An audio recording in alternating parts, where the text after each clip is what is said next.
patriotic soldiers, the sailors and airmen and women who for 32 years have stood in defense of our democracy, our country, and our people. Our armed forces reflect the diversity of the people of South Africa, a people of different identities and varied origins, united in our shared nationhood and common purpose. We are united in advancing the values of our democratic constitution and in safeguarding the fundamental rights of our country's people. Armed Forces Day is held at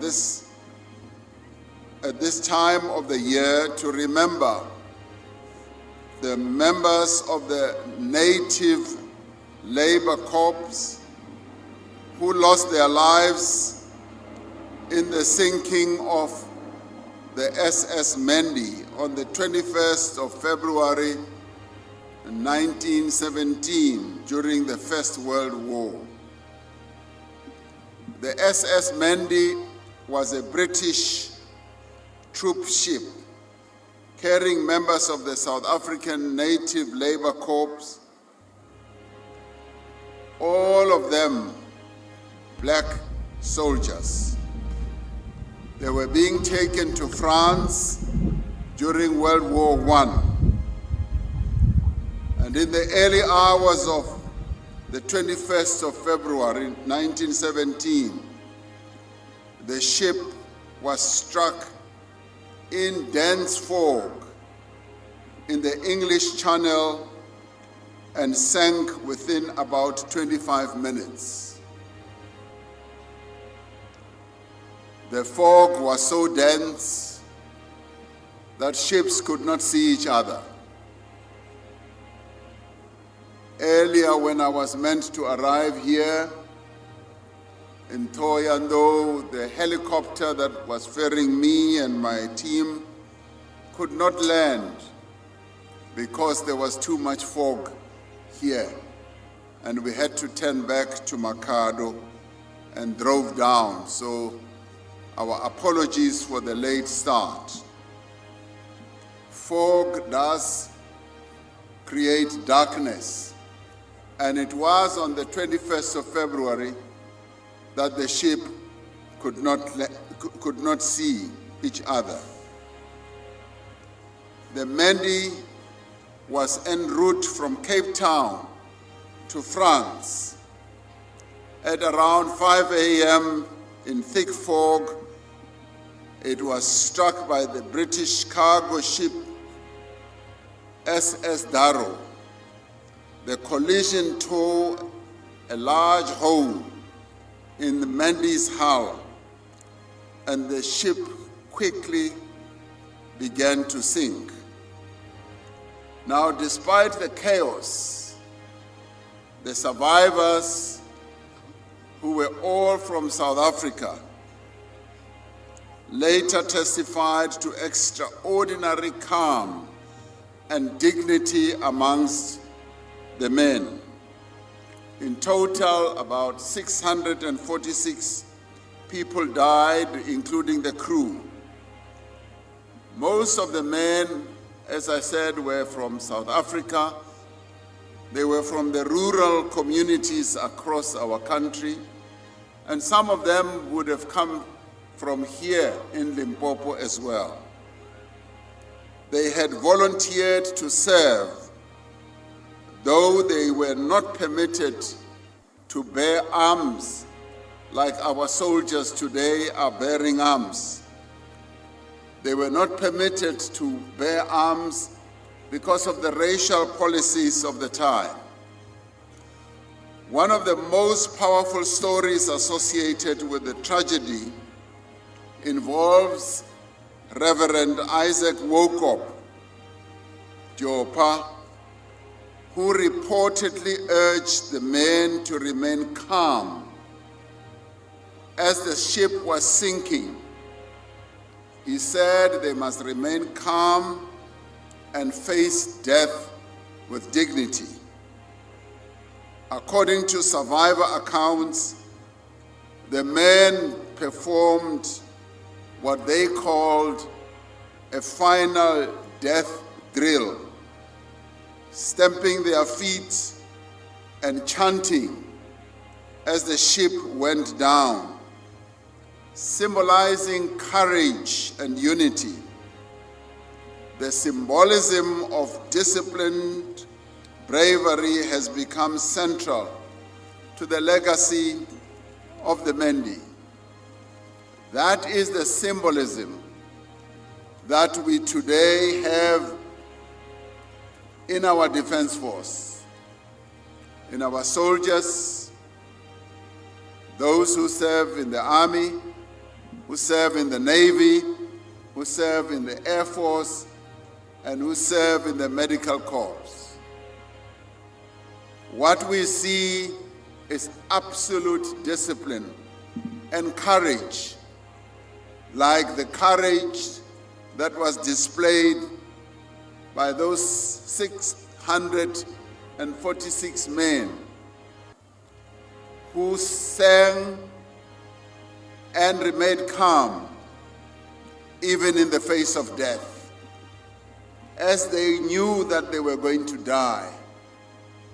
They sang and they were encouraged by Reverend Wokop.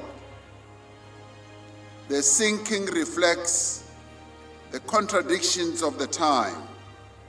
Black South Africans volunteered to support the British war effort. They were denied combat roles. In other words, they were denied to bear arms and to go into war. And they were denied equal military status. After the war, they received little recognition compared to white soldiers who came from our country. Some of them were given bicycles. White soldiers were given farms. That led to the great divide between black and white in our country. The tragedy became a powerful symbol of sacrifice without citizenship, loyalty without equality, courage in the face of structural injustice. For a country like South Africa, which is still grappling with historical memory and social cohesion, the Mendi stands as a key moral landmark, a historical monument. And that is why we celebrate and commemorate this day. The men are commemorated at the Delville Wood Memorial in France and through various memorials in South Africa. I did go to the Delville Memorial some years ago to commemorate the men who died in the SS Mendi. Now we need to ask ourselves, why does the SS Mendi matter? For South Africa's broader story of nationhood, it talks about what we define as heroism. It talks about African contributions to the global history. It symbolizes dignity even under oppression. And given the opposition by some in our country to commemorate this day, we need to ask ourselves, how does a society or a nation properly recognize sacrifice when recognition was historically denied. Many other countries in the world commemorate the passing of their soldiers, because soldiers are the only people in the whole nation who are prepared to lay down their lives in defense of the nation, in defense of our democracy and constitution. They take an oath that they are prepared to die so that all of us can live. We therefore need to pay respect and recognition to those men and women who separate themselves from us and say, we are prepared to die so that all of you can live. The tragedy of SS Mendi reminds us of the importance of unity and solidarity, that despite great peril and danger, those brave soldiers stood together as they faced their fate, a fate that they knew, the fate of immediate death. Their courage and spirit continues to inspire today, and it continues to inspire the men and women in uniform that we see amongst us today. As they will march past here, as we look at them, we must look at them with respect and know that these men and women don't just wear the uniform to look pretty or beautiful. They wear the uniform as a badge of loyalty, a badge of solidarity with all of us. They have elevated themselves above all of us. Armed Forces Day honors all our soldiers who paid the ultimate sacrifice while serving the Republic outside our borders and in internal operations. This day is a tribute to the courage of those who wear uniform, and we bow our heads in memory of those who never returned from that dangerous horizon. We extend our deepest sympathies to the families and comrades of those who made the ultimate sacrifice. There is no better sacrifice that anyone can make than to lay down one's life for other people. To those who continue to serve, your sacrifices, your bravery and commitment are deeply valued by all of us, a grateful nation.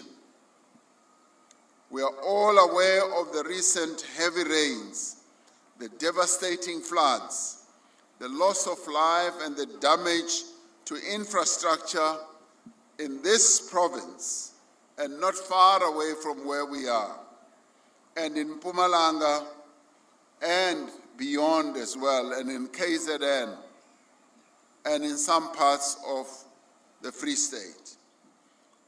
The South African National Defence Force brought its expertise to assist in the relief efforts and operations, working together with local and provincial authorities, deploying engineers to support disaster management, to repair roads and bridges, to purify water and erect temporary structures for those who were affected. The Premier of this province and other premiers were leading from the front and led to a point of even going to the doors of Treasury to get the necessary funding for reconstruction and to bring relief to our people. This recovery effort extended also to our neighboring country, Mozambique, where the SANDF rescued citizens from raging floodwaters. I extend a special word of thanks, yes, to our premiers, provincial agencies, and local authorities who have... Thank you, Africa, Mama Africa.